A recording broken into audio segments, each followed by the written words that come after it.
Training के दौरान एक ऑफिसर ने सिपाही से पूछा, रब नवाज तुम्हारे हाथ में क्या है? रब नवाज, सर ये बंदूक है। ऑफिसर रब नवाज, ये सिर्फ बंदूक नहीं है, ये तुम्हारी इज्जत है, ये तुम्हारी शान है, ये तुम्हारी माँ है माँ। ऑफिसर दूसरे पठान सिपाही से, गुल खान तुम्हारे हाथ में क्या है? गुल खान, सर ये रब नवाज की माँ है और हमारी खाला है।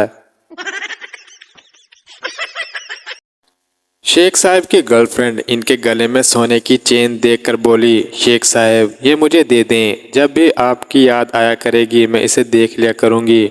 शेख साहब बोले, तू ऐ सोच के याद कर लें कि मैं मंगी सी उन्हें देती नहीं।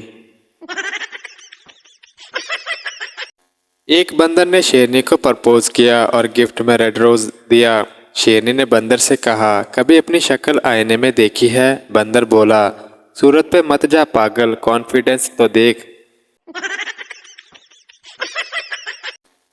पेट्रोल पंप से 21 किलोमीटर दूर एक आर्मी ट्रक का पेट्रोल खत्म हो गया। फौजी ड्राइवर ने मेजर को बताया कि सर पेट्रोल पंप तक धक्का लगाना पड़ेगा। सब नीचे उतरे और पंप तक धक्का लगाना शुरू किया।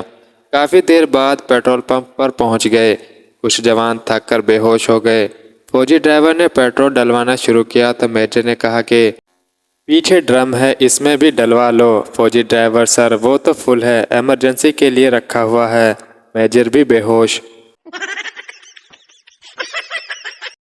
बीवी ने कॉल की, खान साहब कहाँ हैं आप? पठान ने कहा, गुलबानो तुम्हें वो ज्वेलरी शॉप याद है ना जहाँ से तुम्हें एक डायमंड सेट बहुत पसंद आया था? बीवी, हाँ याद है। पठान, और मेरे पास इतने पैसे नहीं थे कि मैं वो ले सकता। बीवी, हाँ हाँ जान याद है।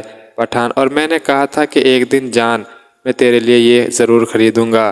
बीवी खुश होते हुए, हाँ जानू मेरी जान, मुझे सब याद है। पठान बोला, मैं उसी के साथ की दुकान से नस्वार खरीद रहा हूँ। गुल खान का सर फट गया। डॉक्टर के पास गया दिखाने और मरहम पट्टी कराने। डॉक्टर, गुल खान ये कैसे हुआ? गुल खान, हम चप्पल से दीवार में कील ठोक रहा था कि एक खबीस का बच्चा बोला, लाला दिमाग इस्तेमाल करो। एक पठान गांव से एक बीमार मुर्गी बेचने के लिए बाजार गया तो बाजार में एक पंजाबी ने पठान से कहा कि इस मुर्गी का सर क्यों नीचे है?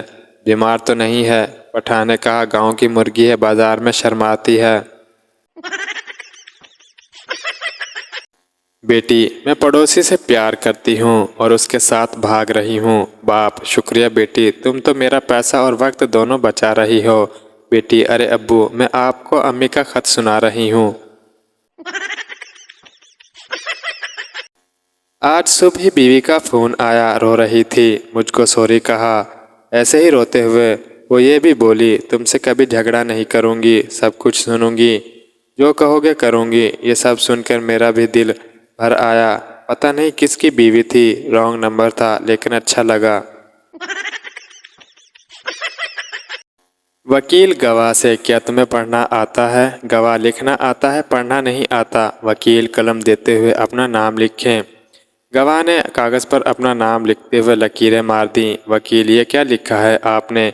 गवाह, मैंने पहले ही बताया था कि मुझे पढ़ना नहीं आता।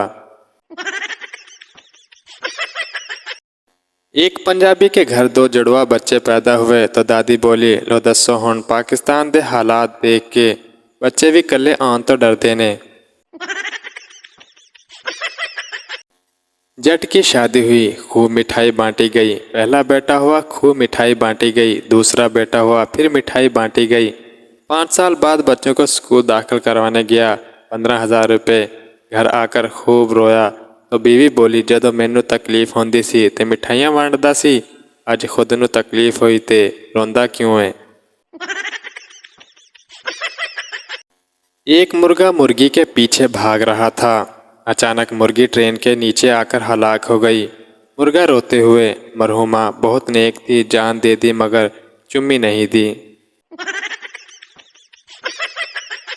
एक 40 साला आदमी ने जिम ज्वाइन करने के बाद ट्रेनर से पूछा, मैं खूबसूरत जवान लड़कियों को मुतासर करना चाहता हूँ, आप बताएं कि इसके लिए मैं कौन सी मशीन इस्तेमाल करूँ? ट्रेनर ने इसकी तरफ गौर से देखा और इसे लेकर जिम से बाहर लगी एटीएम मशीन के पास लाकर बोला, आप इसका इस्तेमाल करें।